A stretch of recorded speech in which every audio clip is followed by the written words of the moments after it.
First year की class में सभी बच्चों का स्वागत है। फर्स्ट ईयर में सेकंड टॉपिक अपन देखते हैं आज, गजनी और गोरी। पहले पढ़ेंगे अपन महमूद गजनवी।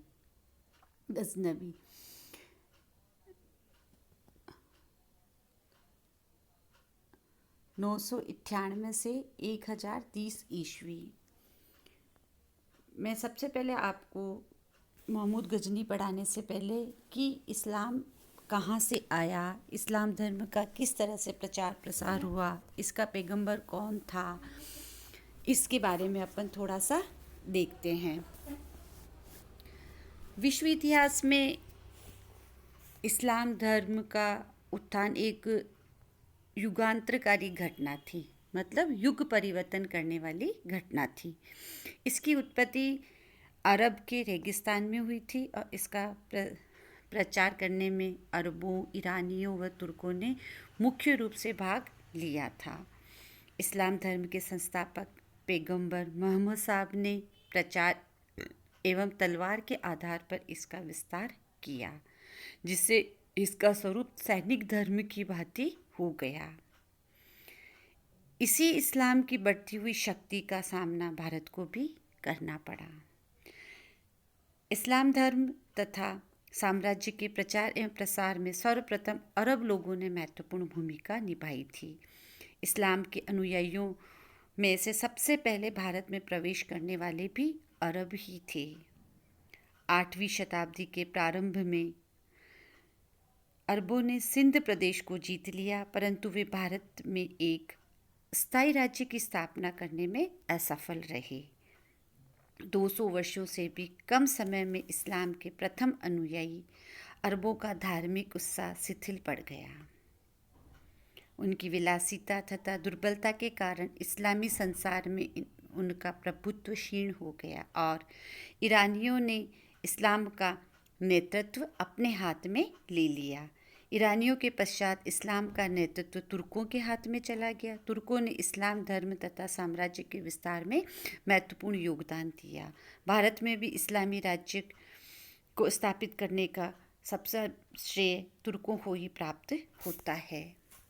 ईसा की प्रारंभिक सदियों में तुर्क लोग चीन के पश्चिमोत्तर सीमा के समीप गोबी के रेगिस्तान के पास साइबेरिया के दक्षिण में रहते थे।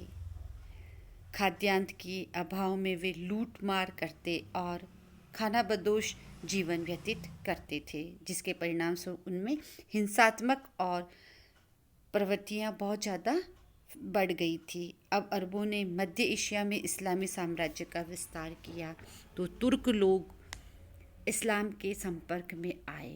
धीरे धीरे अधिकांश तुर्क कबीलों ने इस्लाम धर्म अपना लिया।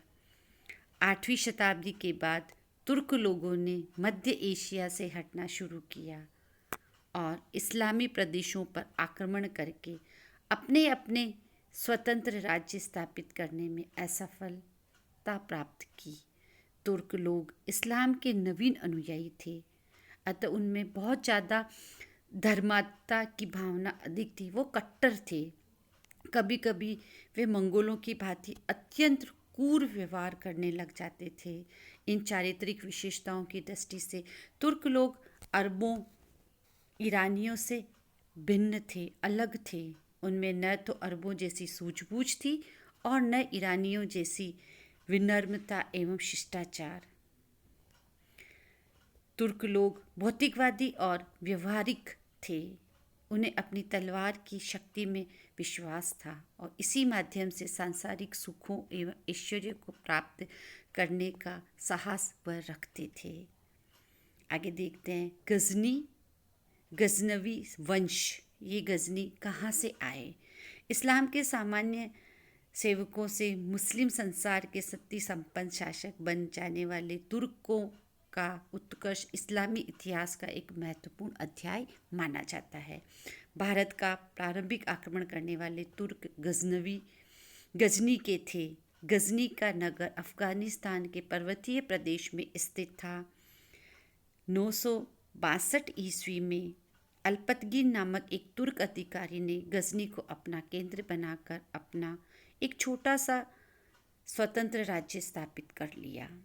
गजनी नगर से इस वंश की सत्ता का उदय होने के कारण इतिहास में यह गजनवी वंश के नाम से विख्यात है। यह आपके ऑब्जेक्टिव क्वेश्चन भी है।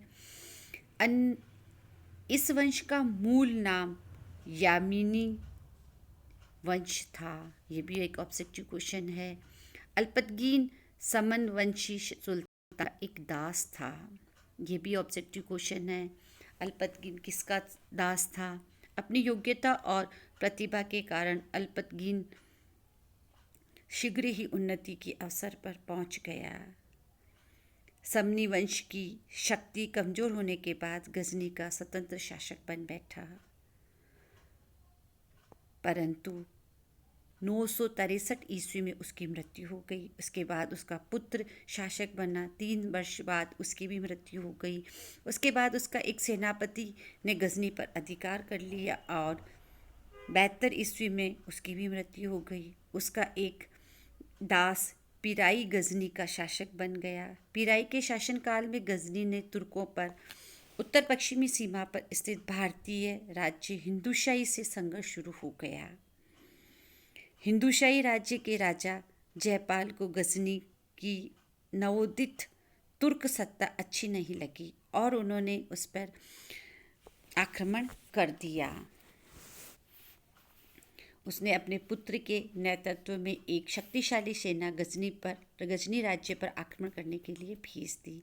पिराई भारतीय सेना की प्रगति को रोकने में असमर्थ रहा, परंतु उसके एक तुर्क सरदार सुबुतगीन ने अचानक आक्रमण करके भारतीय सेना को परास्त करके खदेड़ दिया।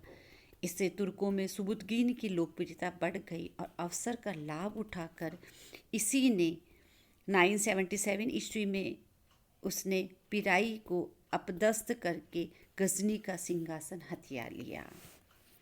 सुबुतगीन अल्पतगीन का दास था। ये एक ऑब्जेक्टिव क्वेश्चन है। सुबुतगीन अल्पतगीन का दास था।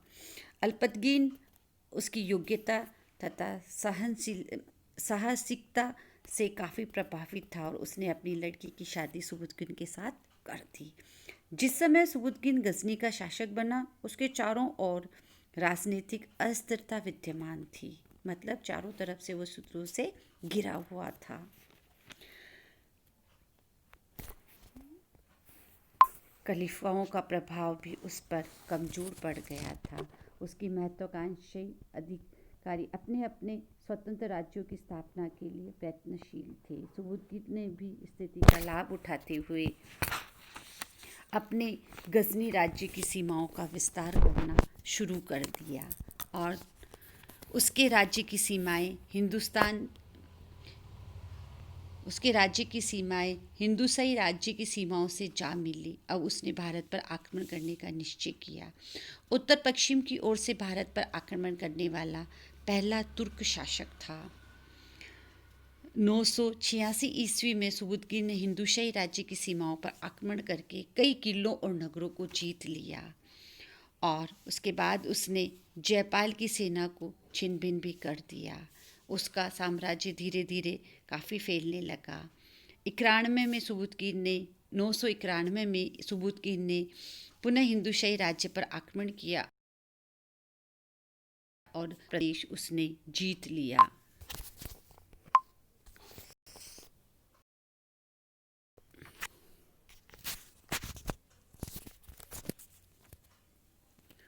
इसके बाद वह सुबुतगीन ने के पास लमकान तक का प्रदेश उसने जीत लिया। उसके बाद सुबुतगीन की योग्य नेतृत्व के कारण जयपाल को पराजय का सामना करना पड़ा। सुबुतगीन ने लमकान से लेकर पेशावर तक के भूभाग पर अपना अधिकार जमा लिया। पेशावर की प्राप्ति तुर्कों के लिए लाभप्रद थी, मतलब उनको इससे बहुत फ़ायदा हुआ, क्योंकि उसके बाद उनको भारत के धन संपन्न प्रदेशों की ओर जाने का मार्ग मिल गया।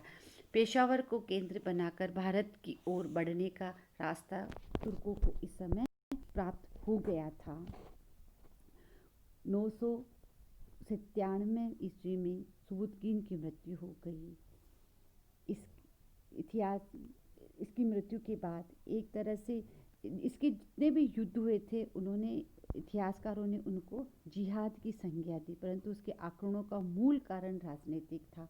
तुर्कों के इस आक्रमण से भारतीय इतिहास में एक नवीन युग की शुरुआत होती है, जिसे मुस्लिम युग कहा जाता है। और इन्हीं तुर्कों ने भारत में दिल्ली सल्तनत की आधारशिला भी रखी थी। नेक्स्ट अपन पढ़ते हैं महमूद गजनवी। महमूद गजनवी का जन्म 971 ईस्वी में हुआ था। उसके जन्म के समय उसके पिता सुबुद्दीन एक सामान्य अधिकारी मात्र था। उसकी माता जाबुलिस्तान के एक तुर्क सरदार की पुत्री थी। महमूद को बचपन से ही श्रेष्ठ ढंग से इस्लामी शिक्षा दी गई थी।